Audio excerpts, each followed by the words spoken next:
8 বছরের শিশুকে ধর্ষণের অভিযোগে পুলিশ শিপন কুমার দাস নামে এক যুবককে গ্রেপ্তার করেছে। শনিবার বিকেলে খালিশপুর পিপলস গেট সংলগ্ন এলাকায় ঘটনাটি ঘটে। পরবর্তীতে শিশুটিকে উদ্ধার করে চিকিৎসার জন্য খুলনা মেডিকেল কলেজ হাসপাতালে প্রেরণ করা হয়।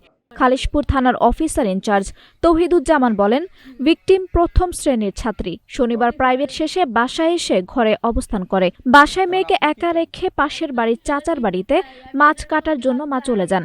সেখান থেকে ঘরে ফিরে এসে মেয়েকে দেখতে না পেয়ে খুঁজতে থাকেন তিনি।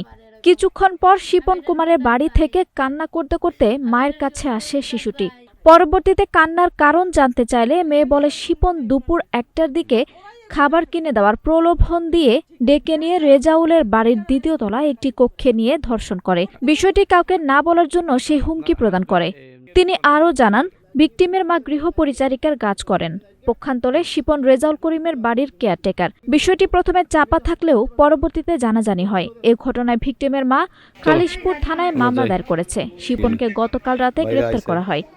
আঞ্জুম হক আরবি, নাগরিক প্রতিদিন।